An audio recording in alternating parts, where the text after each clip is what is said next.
today, not just because I've respected the work of the arts for so many years, but because, as Chris just said this morning, wandering in on the radio, I moderated a debate between Tim Cahill and Charlie Baker DeVal Patrick, and it is thrilling to be with people like you who don't look like you want to strangle each other. So I really mean that sincerely. And so my mother used to say my personal motto should be borrowed from Alice Longworth Roosevelt. And what she said, if you don't have anything good to say about anybody, come sit right next to me. If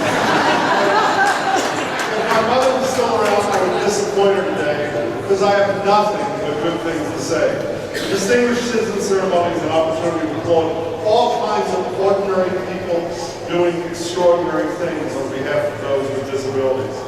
There was a time, you know this seems better than I, when kids and adults were hidden, isolated, maybe in our homes, maybe in state schools.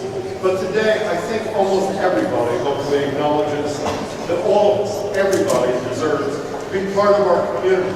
And it takes commitment and perseverance and relentlessness and spirit and resources to make that happen.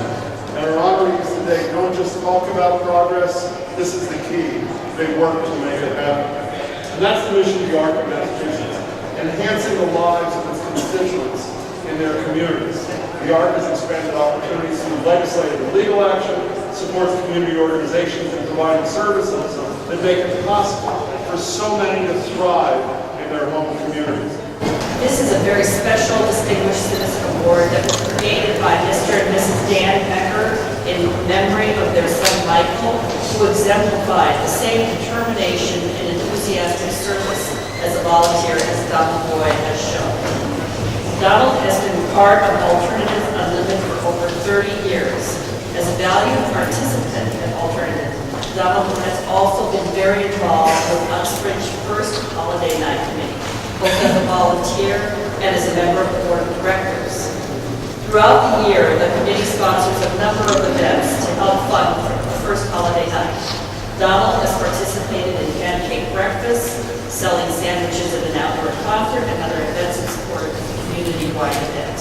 He has also enlisted the help of other volunteers to assist with these tasks. Donald has also helped with a number of other events at Alternative to raise funds for those with disabilities.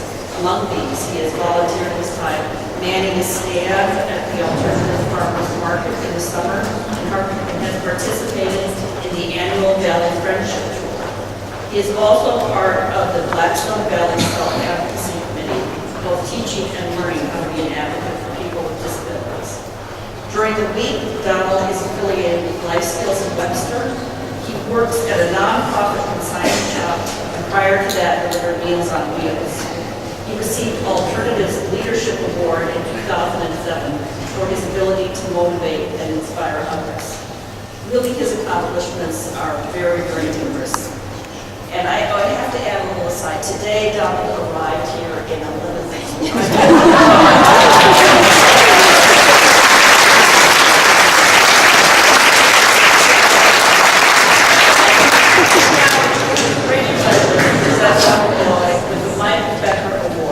Donald exemplifies the spirit of this award was created to honor a commitment to making the community a better place for volunteers.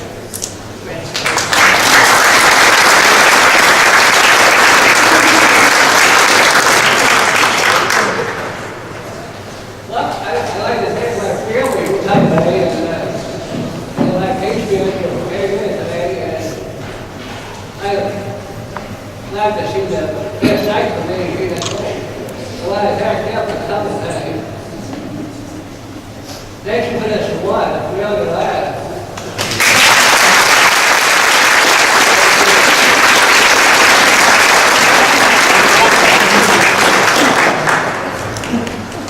Hi everybody, I'm State Representative Tom Sannicandro, and I am here to give a citation.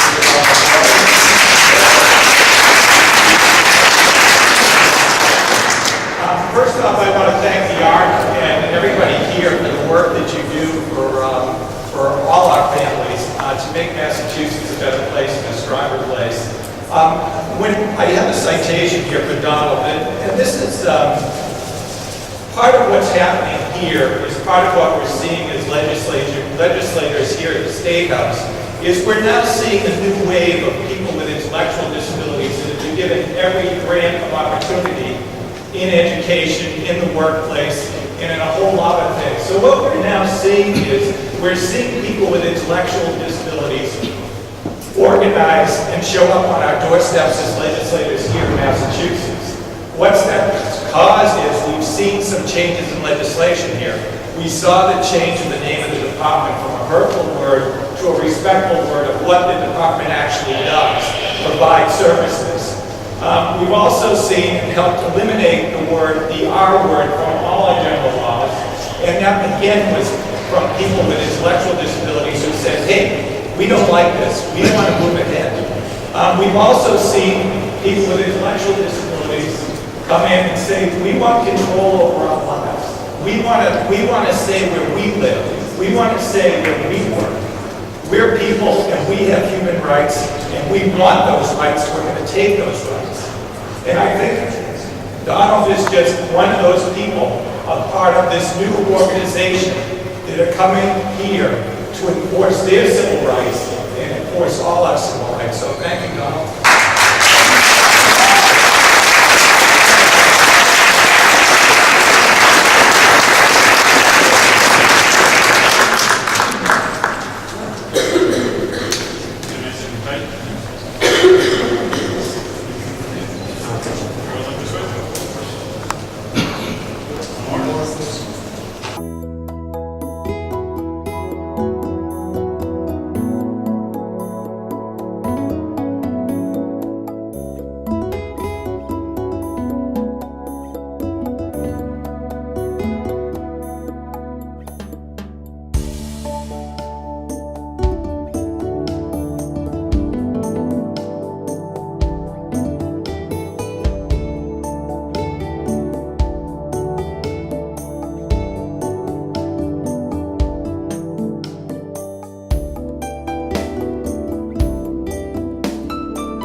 Biggest compliment I received in 2 years as Speaker. It doesn't get any better than that. As a legislator, it's my job to give strong voice to those who need it most. That's why I'm proud that the House and the Senate passed legislation striking the R word from the Massachusetts general laws.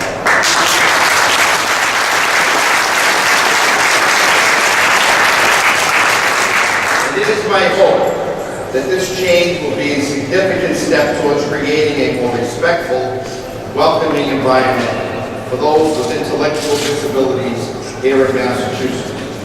And I am so proud, probably one of our greatest accomplishments in this legislative session. And you heard from Barbara, I don't know if Senator Berry was here earlier, and I see so many of my colleagues in both the House and the Senate. For probably the biggest accomplishment that I think has seemingly sort of got lost in this very successful legislation, that we approved a bill requiring that companies to cover diagnosis and treatment of autism spectrum disorders. I think that was probably